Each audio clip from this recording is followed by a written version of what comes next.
ఏదో చెప్తా ఉన్నారు 10 లక్షల రూపాయలు ఆ కుటుంబానికి ఇచ్చాము నేను వెళ్ళి ఇచ్చారంట మా వాళ్ళు చెప్తా ఉన్నారని జగన్మోహన్ రెడ్డి ఇప్పుడు చెప్తా ఉన్నారు. ఇక్కడ ఒకటండి సార్, చాలా స్పష్టం. ఆల్రెడీ వాళ్ళ సాక్షి పత్రిక చూస్తే చాలా నవ్వు వస్తా ఉంది. అసలు సింగయ్యమూర్తి ప్రమాదం వక్రీకరించేస్తున్నారంట. టీడీపీ వాళ్ళ ప్రచారం ఫేక్ ప్రచారం ఫిక్స్ చేరుకుందంట.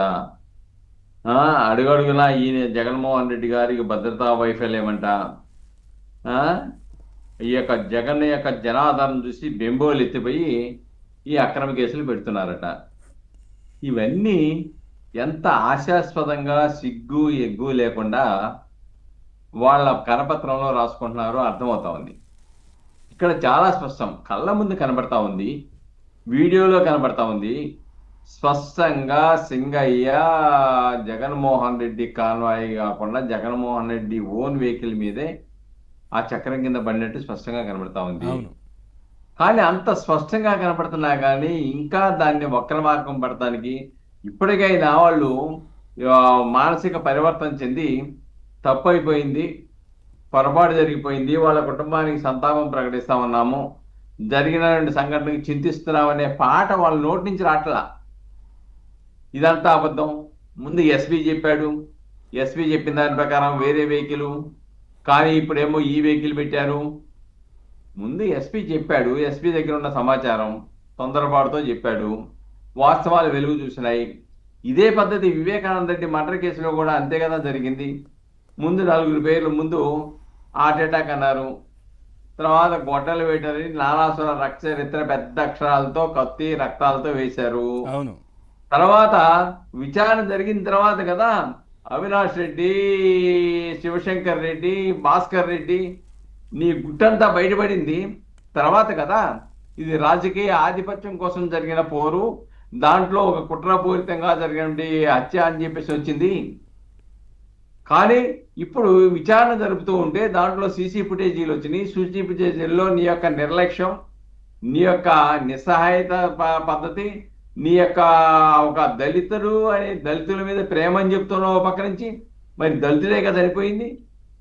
ఆ దళితుల పట్ల ఎందుకు ఈడ్చి పక్కన పడేశావు? 108లో తీసుకెళ్లాల్సిన పరిస్థితి ఏంటి?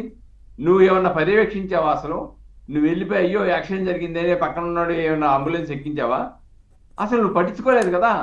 ప్రచార ఆర్భాటంలో మునిగిపోయి ఊరేగింపులకే ప్రాధాన్యత ఇచ్చావు తప్ప. సార్, ఊరేగింపులకు కాదు కదా పర్మిషన్ తీసుకున్నది, పర్మిషన్ ఊరేగింపులకు తీసుకున్నారా ఆయన? ఇక్కడ ఒకటండి, అది కూడా చెప్పబోతున్నాను. మీరు ప్రశ్న వేశారు. ఆల్రెడీ పోలీసు వాళ్ళు దేనికి పర్మిషన్ ఇచ్చారు? నీకో ఫాలోయింగ్ 100 మంది, నీ కాన్వాయి, దాంతోపాటు మరో 3 కార్లు. కానీ నువ్వు 50 కార్లతో ఎలా వెళ్ళావు? జనాల్ని నీకన్నా ఇచ్చినటువంటి నిబంధనలకు విరుద్ధంగా, ఆ పోలీసుల యొక్క ఆదేశాలకు విరుద్ధంగా మీరు వేలాది మందిని ఎందుకు సమీకరించావు? నీ యొక్క నిర్లక్ష్య ధోరణి వలన, నీ చట్ట వ్యతిరేక చర్యల వలన ఈ రోజున అక్కడ జరిగింది. ఒక పక్కన పోలీసు వాళ్ళ యొక్క ఆదేశాలను ధిక్కరించావు, నీ విచ్చలవితమైనతనం, నీ యొక్క ప్రచార ఆర్భాటం, నీ యొక్క బలాన్ని నిరూపించుకోవడానికి కావాల్సిన ప్రయత్నం, వీటన్నిటి ఫలితమేద కదా అక్కడ 2 శవాలు అయింది. ఒకటి ప్రమాదంలోనో, ఒకటి తొక్కిసలాట్లోనో సత్తినపల్లి. కాబట్టి ఈయనకంట ఈయన చట్టాన్ని ఉల్లంఘిస్తూ ఉంటే ఈయనకు భద్రత కల్పించాలంట. వీళ్ళు తీసుకొచ్చిన చట్ట వ్యతిరేకంగా వచ్చినటువంటి జనాలకి భద్రత కల్పించాలని అడుగుతున్నారంటే ఇంతకన్నా సిగ్గు చేయడానికి ఇంకోటి లేదు. పోలీస్ వ్యవస్థ కూడా కొద్దిగా ఫెయిల్యూర్ కనబడతా ఉంది. వాళ్ళు ఇచ్చిన ఆదేశాలను స్ట్రిక్ట్ గా అమలు చేయడంలో తాడేపల్లి నుంచి బయలుదేరితే అన్ని చట్టవిరుద్ధమైన వాహనాలు అసలు అక్కడే ఆఫ్ చేయాలి. ఈ చట్ట వ్యతిరేకమైన చర్యలు చేసేవాళ్ళు ఎక్కడెక్కడ కట్టడి పెట్టేసి అరెస్ట్ చేసి ఉంటే గొడవ లేకుండా పోను. వాళ్ళు ఎందుకు వాళ్ళు చేసినటువంటి ఆదేశాలని అమలు చేయడంలో ఎందుకు అంత శ్రద్ధ చూపలేకపోయారు?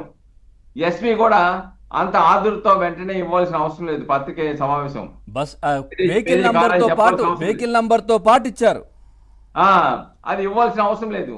ఇక్కడ సమాచారం ఏంటి? ఇక్కడ విచారణ జరగాల్సింది ఏంటంటే అసలు ఆ తప్పుడు సమాచారం ఎవరిచ్చారు ఈ ఎస్పీకి, ఇవ్వడానికి కారకులు ఎవరు?